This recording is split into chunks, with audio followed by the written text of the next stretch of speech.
Hello everyone, this is Abhishek Singh, Assistant Professor at Engineering College, Banswara, Rajasthan. So welcome to our channel TechQ Faculties. Here I will be discussing the basic electrical engineering subjects for first year student under the initiative Let's Bridge the Gap. Okay, so far we have covered our first module, that was the DC circuit. Now onwards we will discuss the alternating circuits, the AC circuits. Okay, so when we talk about the alternating quantity, that is alternating voltage or alternating current, so what is alternating quantity? It is basically the quantities which changes its polarity at regular intervals of time. Okay, so when we talk about alternating quantities, we can produce an endless variety of waveform. Like we can produce triangular wave, okay, square wave, sawtooth, trapezoidal. Okay, so we can produce the endless variety of waveform. It is possible to produce them, but we generally use, as an engineer, we choose to use a sinusoidal alternating voltage or current. Why? It has many economical and technical benefits. We'll discuss them. So why we choose this sinusoidal alternating voltage and current in place of this triangular, square, sawtooth and all? The first very basic point, that the sinusoidal voltage or sinusoidal current are smooth and having least disturbance on electrical circuit. So they are having sinusoidal voltages or current having least disturbance on electrical circuits. Okay, and they are smooth,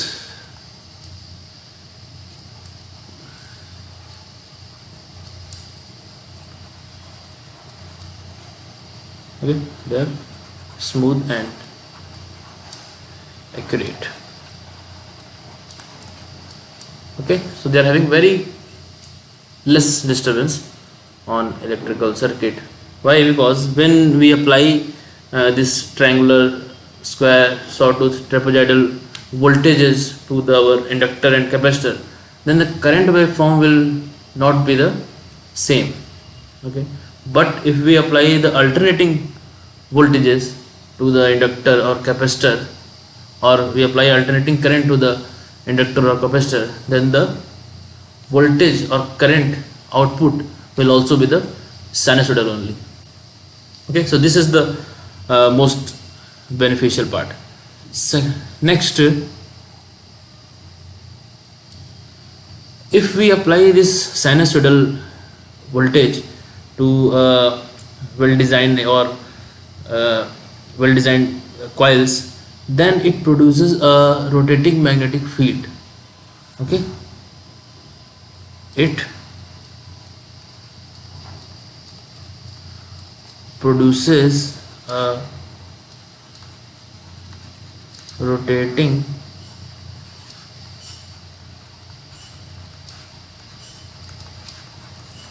magnetic field when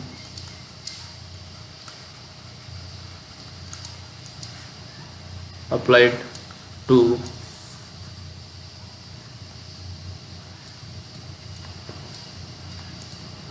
appropriately designed coil.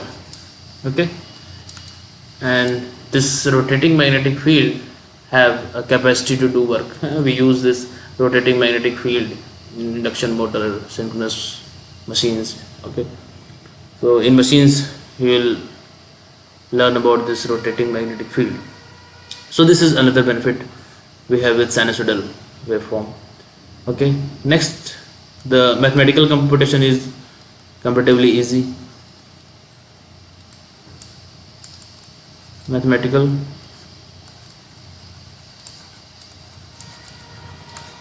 computation is easy.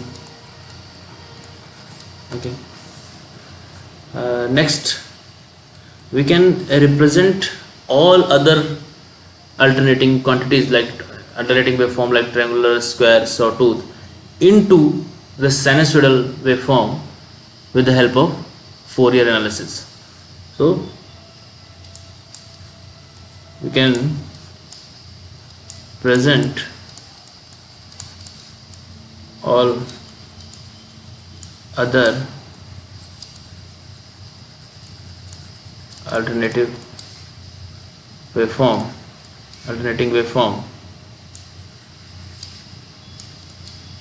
into sinusoidal. Okay, convert it into sinusoidal by Fourier analysis.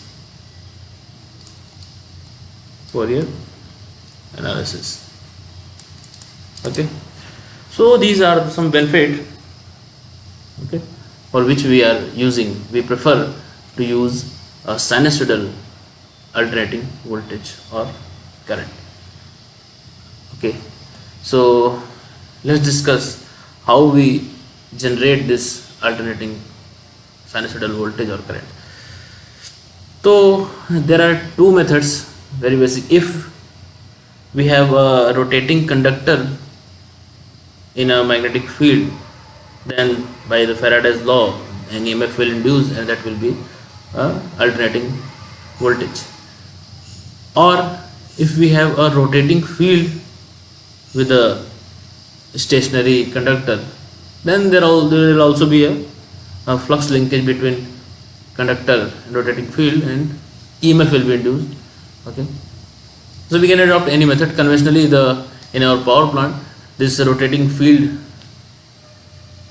construction is used, but simply if we see this diagram, there is a permanent magnet, north-south magnet, and the fields are there in between magnets, and in between the magnets there is a conductor rotating. So by the Faraday's law, if there is a conductor rotating in field, okay, so there is a flux cutting and there will be an induced EMF, and this induced EMF we can collect by the slip ring here. Okay, so when the conductor will be in the horizontal position with respect to this fields, then the flux linkage will be zero and there will be no induced EMF. When it will move, then the flux cutting will be there and there will be induced EMF, and when it will be at 90 degree to the field, then the induced EMF will be the maximum, and then it will decrease further, comes to zero. Again it will increase in negative direction, reach maximum, decreases, come to zero. Okay, so like this it will produce a alternating sinusoidal voltage. Okay, so this is the basic phenomena by which an alternating voltage can be produced. Okay, so what will be the equation of this alternating quantity or alternating voltage?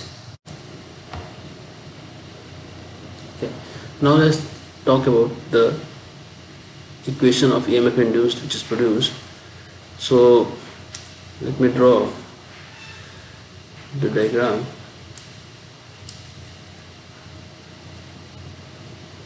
Okay, so let's say this is a coil and this is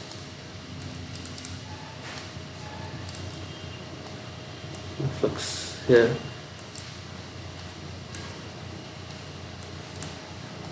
Okay, so let's say x axis. Okay, so let's start the time with the instant when this coil is in this position at the axis of the perpendicular to the axis of OX. Okay, at this position the flux linkage with the coil will be maximum, that is F max. Okay, and if you move this coil anti-clockwise direction with some angle theta in t second, okay, let's move this angle theta. Theta is, let's say, omega t. Okay, here is our flux, still like this. Okay, at this position the maximum flux acting vertically downward can be resolved into two component, perpendicular component. One is phi m sin omega t,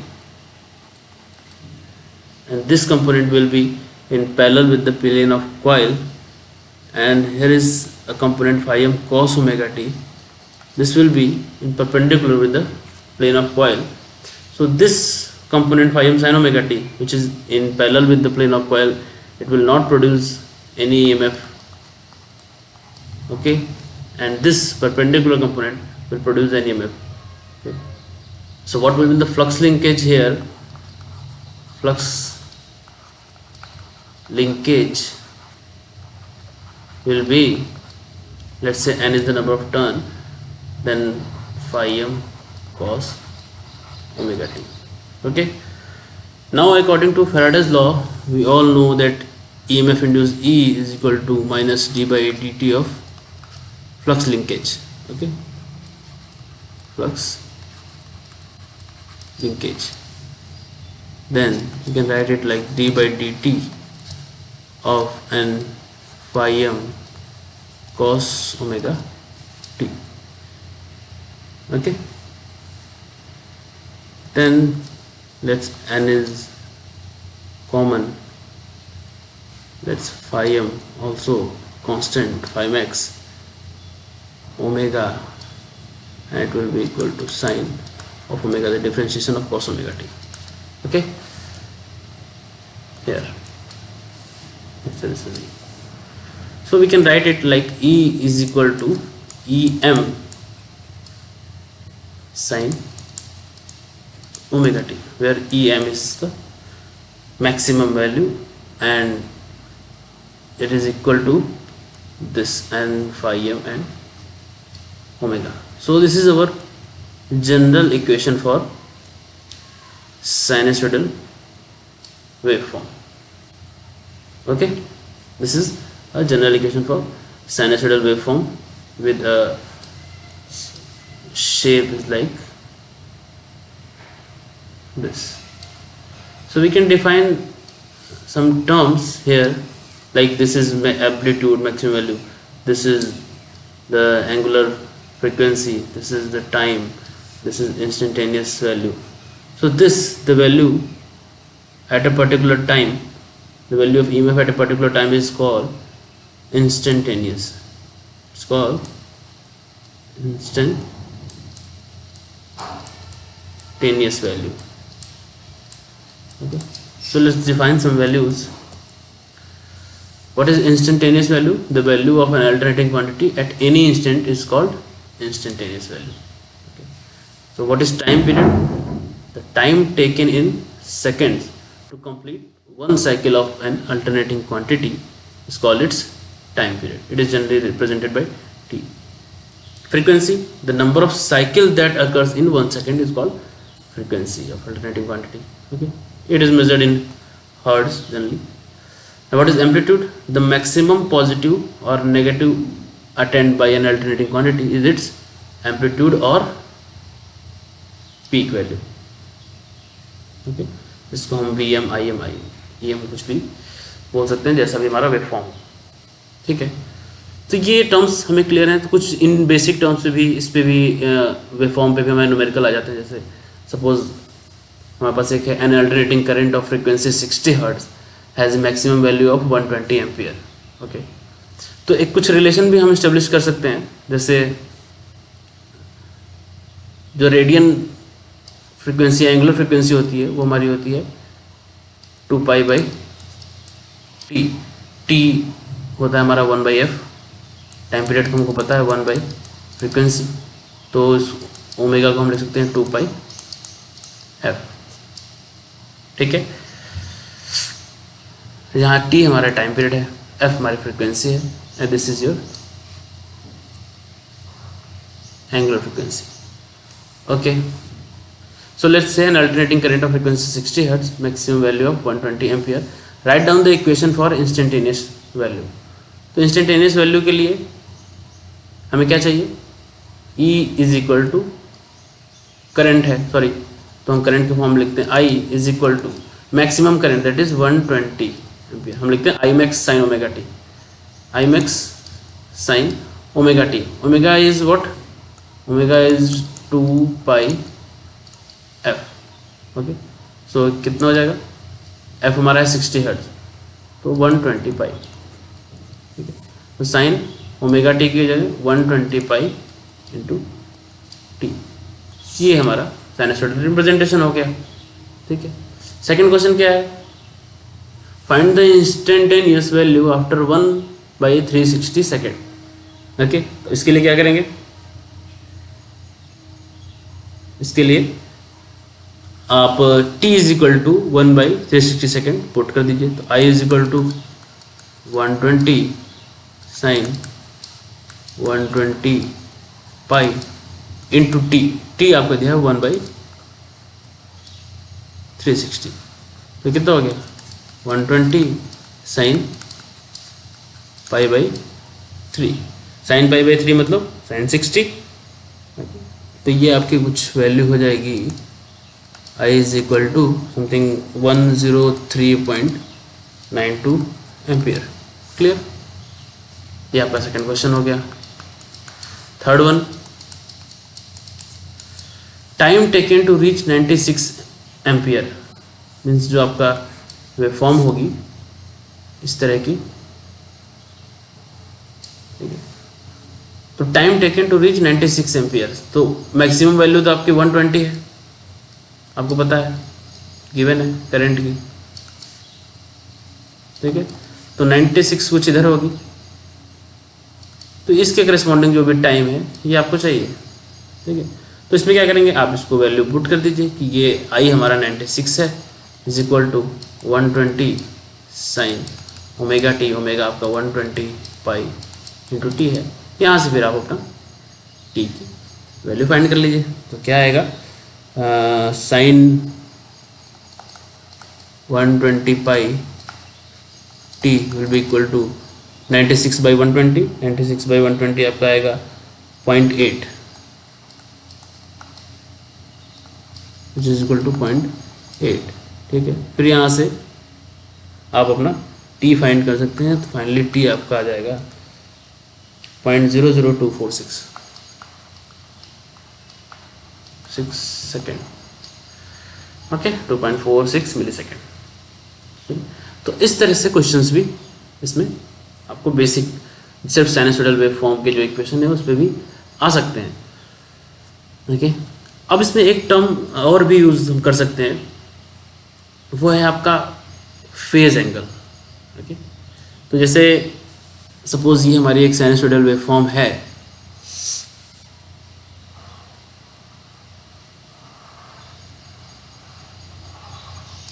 suppose ये हमारा एक sinusoidal wave form है, इसको हम बोलते हैं VM sine omega T.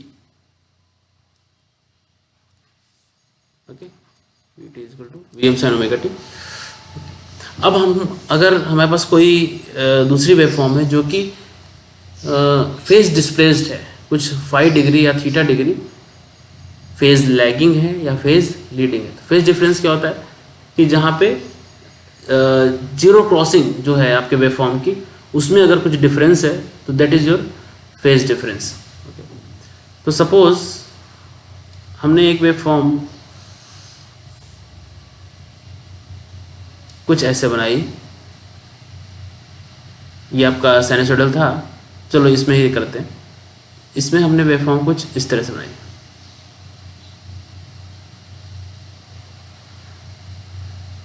With same magnitude, ठीक है, इस तरह से। तो क्या हुआ, जीरो क्रॉसिंग आपके वीएम साइन ओमेगा टी की यहाँ थी और इसकी जीरो क्रॉसिंग यहाँ है, तो इनके बीच में कुछ एक फाई या थीटा एंगल का डिफरेंस आया। ओके, यही हमारा है फेज डिफरेंस। तो अगर ये डिफरेंस आ गया तो आपका अभी जो नया वेव फॉर्म आया, ये न्यू वेव फॉर्म जो आई आपकी, उसकी इक्वेशन क्या होगी। अब ये जीरो क्रॉसिंग आगे है, इसका मतलब ये लीडिंग होगा या लैगिंग होगा ओरिजिनल वेव फॉर्म को। कई बार लड़के कंफ्यूज हो जाते हैं कि आगे हो गया इसका मतलब सर लीडिंग है। आगे का मतलब सिर्फ आगे नहीं है, इसका हमको देखना क्या है, जीरो क्रॉसिंग से। तो वीएम साइन ओमेगा टी के जीरो क्रॉसिंग यहाँ पे हुई है और इस नए वाले वेव फॉर्म की जीरो क्रॉसिंग यहाँ हुई है, मतलब ये सुस्त है। वेव फॉर्म भले ही आगे बन रही है बट ये सुस्त है, इसकी जीरो क्रॉसिंग कुछ टाइम के बाद हो रही है, ठीक है। तो इसका मतलब ये वेव फॉर्म आपकी लैगिंग है। तो इसको हम लिखेंगे वी टी, जो दूसरी वेव फॉर्म है, इसको लिखेंगे V M sine omega t minus of theta,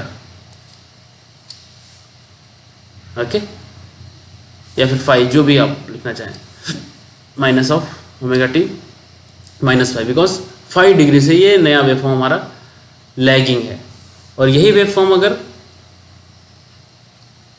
कोई दूसरी वेव फॉर्म होती जो कि पीछे से स्टार्ट होती है, यहाँ से थोड़ा पहले से, इस टाइप की,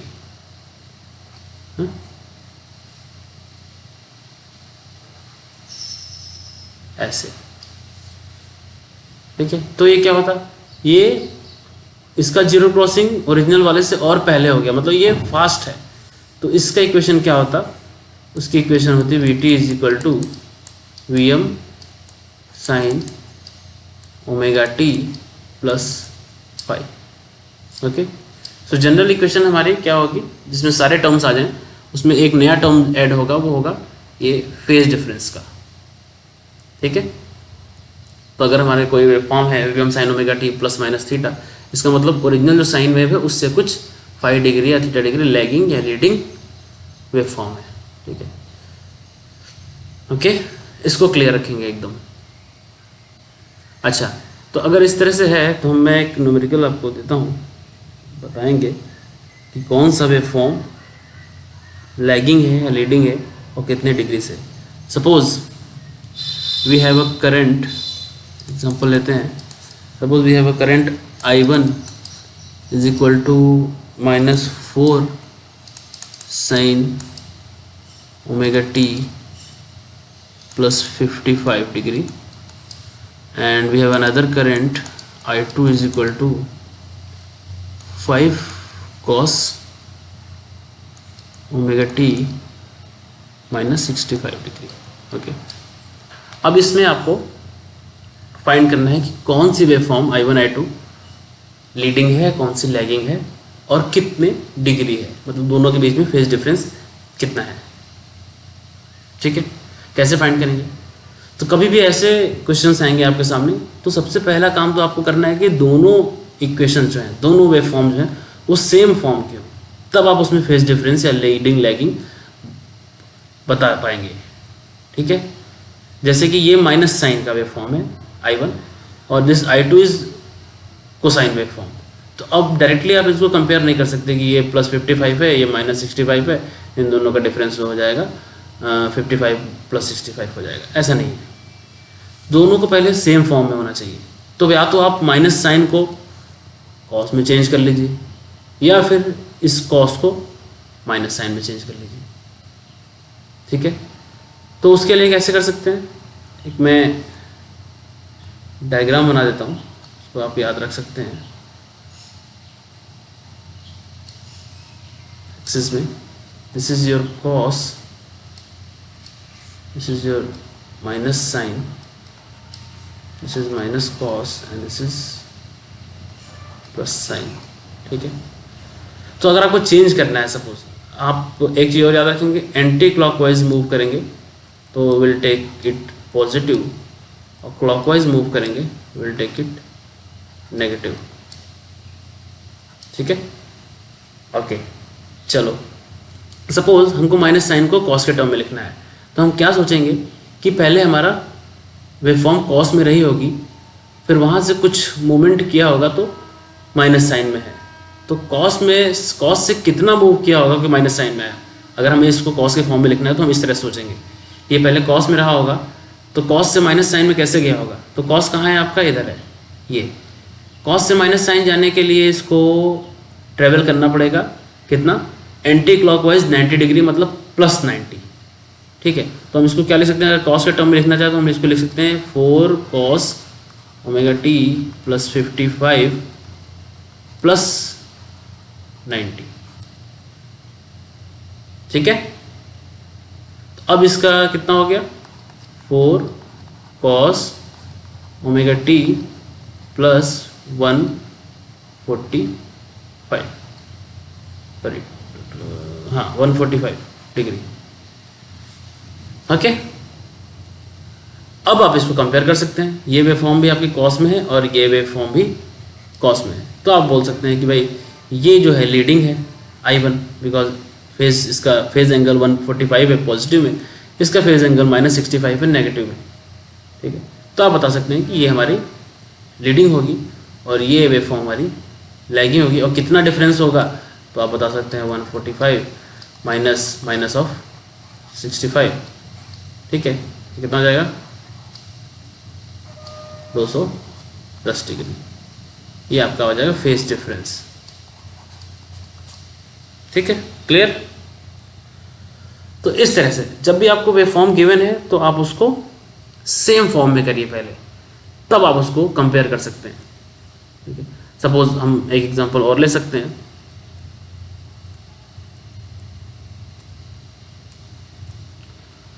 कोई और एग्जांपल ले लेते हैं। सपोज आपके पास है -10 cos ओमेगा टी प्लस 60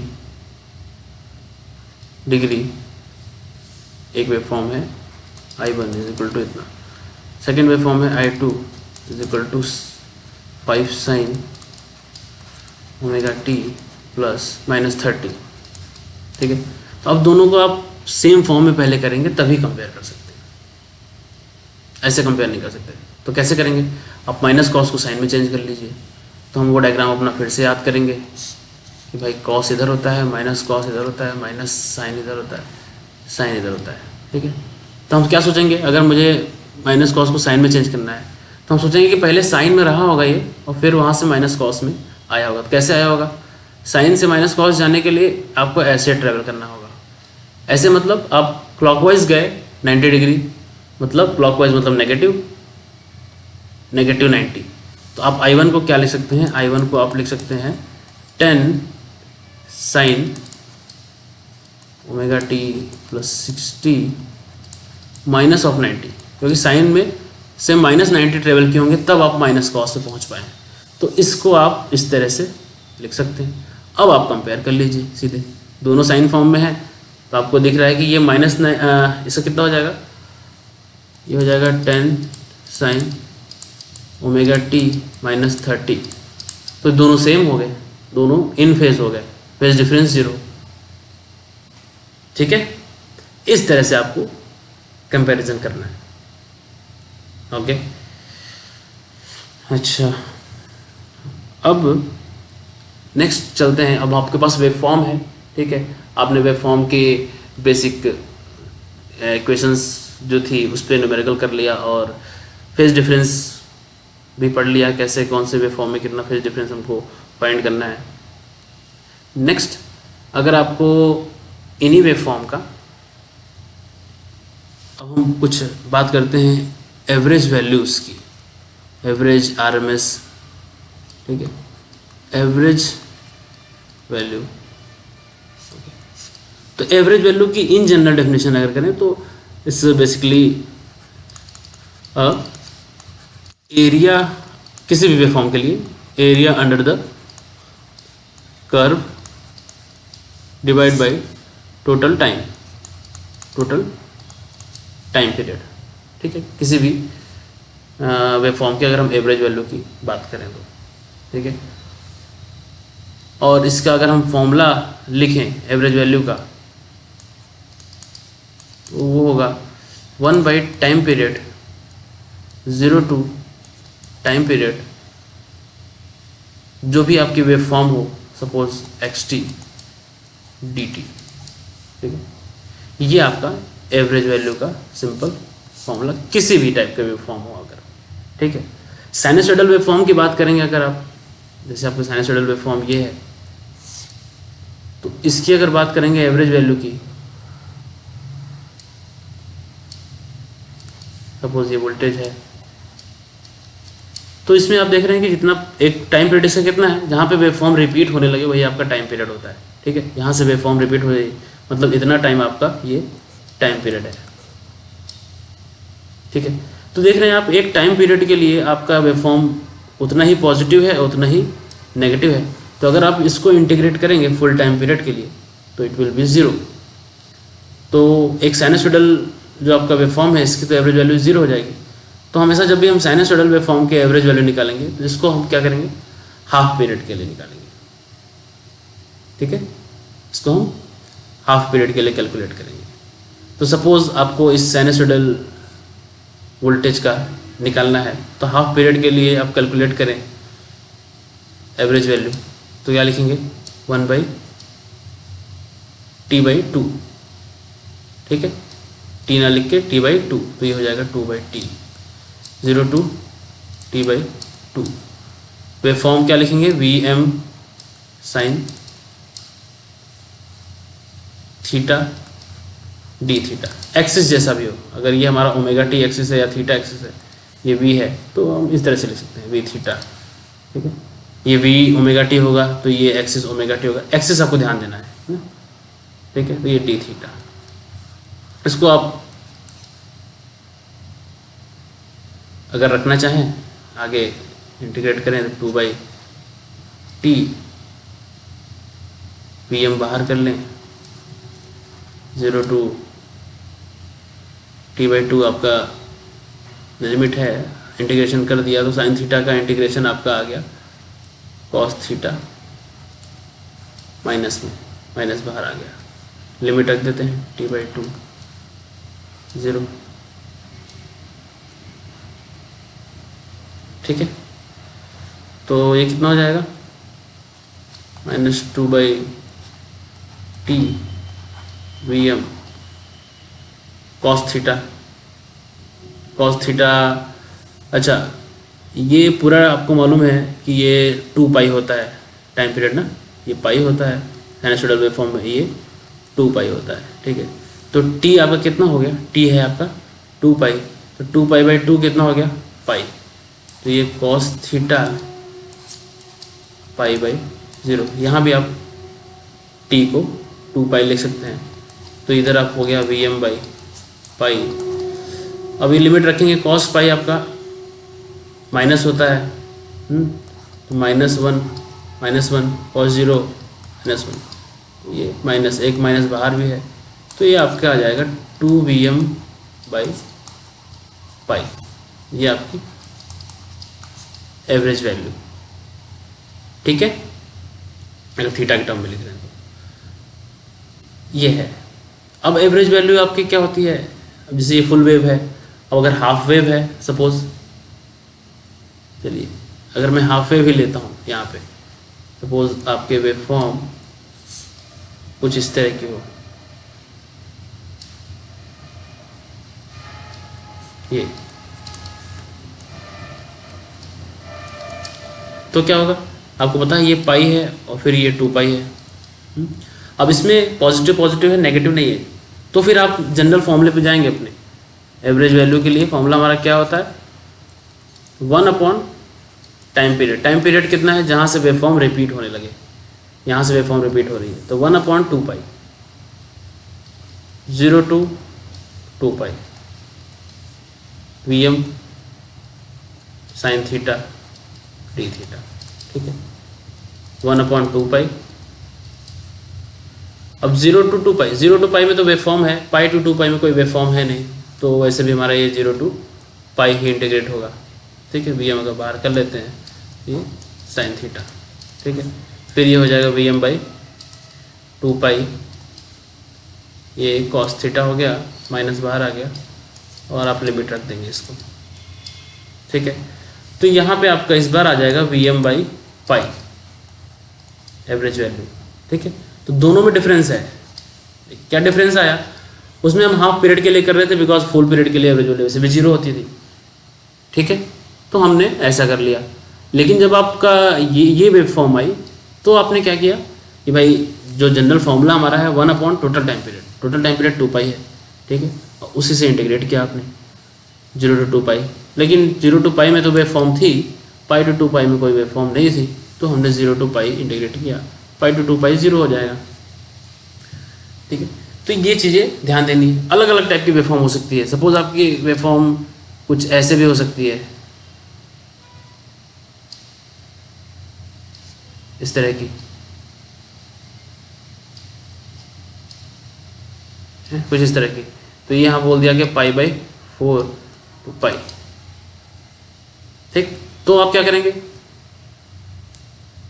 अब आपको पता है कि हमारा टाइम पीरियड कितना है, तो टाइम पीरियड आपका यहाँ से π/4 होगा, ये 3π/4 होगा, ठीक है। तो टाइम पीरियड आपका 2 पाई रहेगा। तो इंटीग्रेट जब करेंगे तो 1/2 पाई तो रखेंगे, 0 to 2 पाई जो हम इंटीग्रेट करते हैं उसमें आपको पता है कि आपका इंटीग्रेशन सिर्फ π/4 to पाई रहेगा, क्योंकि इतने में ही आपकी वेव फॉर्म है, बाकी में 0 है। तो इस तरह से लिख कर देंगे साइन थीटा डी थीटा। तो ये आपको प्रोसीजर इसमें फॉलो करना रहेगा, ठीक है।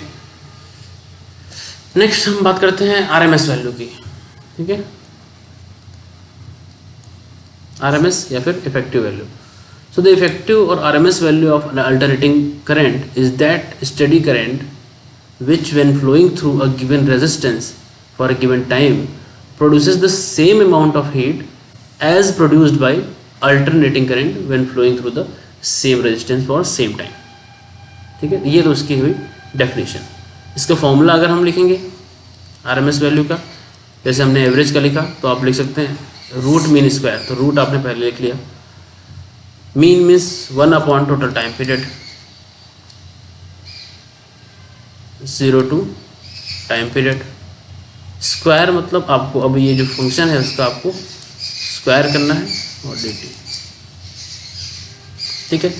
तो वो सारे वेवफॉर्म जो हैं उनका आप सेम इसी तरह से जो हमने पहले अभी डिस्कस किया साइनसोइडल, उसका आप आरएमएस वैल्यू भी निकाल सकते हैं, ठीक है। सपोज हमको साइनसोइडल का निकालना है तो हम हाफ पीरियड के लिए कर रहे हैं साइनसोइडल का आरएमएस साइन वेव का। तो क्या कर रहे थे हम, t/1/t था तो 1/ हम हाफ पीरियड ले रहे हैं तो 1/पाई ले लेते हैं, 0 to पाई रूट रहेगा यहाँ पे, ठीक है। अब Vm साइन थीटा था, इसका हो गया अभी स्क्वायर डी थीटा, ठीक। अब इसको इंटीग्रेट उस हिसाब से करेंगे, Vm स्क्वायर/पाई बाहर है, अंदर साइन स्क्वायर थीटा है। साइन स्क्वायर थीटा को आप लिख सकते हैं 1 - cos 2 θ/2, ठीक है, 0 to पाई डी थीटा। अब cos 2 थीटा जो है वो आपके डबल फ्रीक्वेंसी हो गई। तो हाफ पीरियड के लिए अगर cos थीटा आपका ऐसा होता तो हाफ पीरियड के लिए 2 बार, ठीक है। जब आपका फ्रीक्वेंसी बढ़ जाएगी तो हाफ पीरियड के लिए वो उतना है, उसका पॉजिटिव नेगेटिव साइकिल दोनों आ जाएगा। तो इसका इंटीग्रेशन हमेशा cos 2 थीटा का 0 रहेगा, ठीक है। तो सिर्फ 1/2 वाला टर्म बच जाएगा, ठीक है। तो 1/2 आपका बाहर आ जाएगा और अंदर बच जाएगा, इंटीग्रेशन होकर थीटा आएगा और पाई। तो ये कुल मिला के आपका Vm²/2 रह जाएगा और फाइनली आ जाएगा Vm/√2। ये RMS वैल्यू। इस तरह से आप RMS वैल्यू कैलकुलेट कर सकते हैं।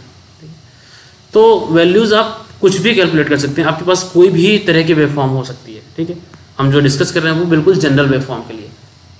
सपोज आपके पास एक रैंडम में वेवफॉर्म ले रहा हूँ, सपोज आपके पास ये कुछ इस टाइप की वेवफॉर्म है, ऐसा। ठीक है, ऐसे ही रिपीटेड वेवफॉर्म है। वैल्यूज इसकी मैं लिख देता हूँ, इसकी है सपोज कुछ भी है, करंट है, इसकी मैक्सिमम वैल्यू जो है यहाँ पे वो है 1 और this position is also 1, this is 2, this is 3, तो इस टाइप का है कुछ। ठीक है, करंट वेवफॉर्म है। अब इसको आपको बोल दिया कि RMS वैल्यू और एवरेज वैल्यू बताइए। ठीक, तो हमको सिंपल एवरेज वैल्यू के लिए वही फॉर्मूला है क्या कि 1/टाइम पीरियड। टाइम पीरियड कितना है जहाँ पे वेवफॉर्म रिपीट होने लगे, तो वेवफॉर्म आपकी 2 के बाद रिपीट हो रही है, इसका मतलब 2 आपका टाइम पीरियड है। तो 1/2 0 टाइम पीरियड दैट इज 2, जो भी ये IT आपका फंक्शन है dt। तो सबसे पहला काम यहाँ पे आपका हो जाता है कि फंक्शन की वैल्यू फाइंड कीजिए।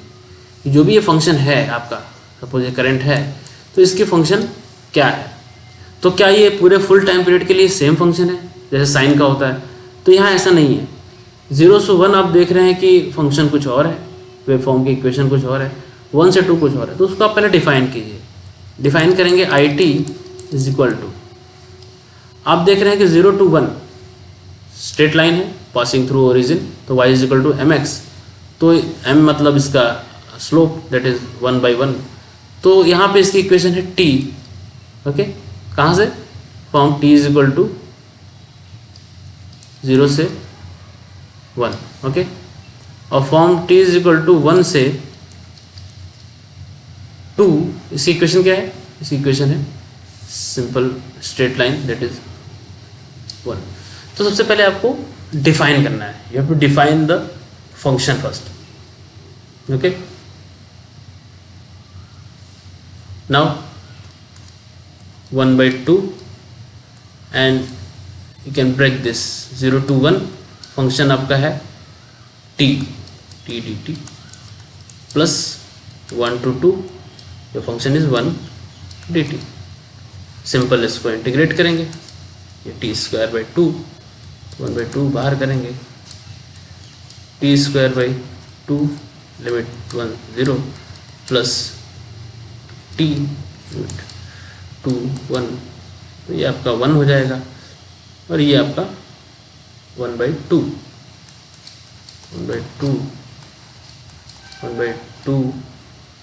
प्लस 1 3/2, ये आ जाएगा 3/4। ठीक है, तो इस तरह से आपका एवरेज वैल्यू सिंपल कोई भी, और आप इसको डायरेक्टली भी कर सकते हैं जैसे हमने पहले डिस्कस किया कि area under the curve divide by total time period. तो एरिया क्या है? पहले एक ट्रायंगल है, ट्रायंगल का एरिया क्या होता है? Half into base into height, तो हाफ इंटू 1 इंटू 1, ये इसका एरिया ट्रायंगल का, प्लस फिर एक ये है स्क्वायर, इसकी भी हाइट 1 है, area 1 into 1, total area divide by total time period that is 2। ये भी आपका आ गया 3/4। ठीक है, सेम ये भी तरीका है area under the curve divide by time period.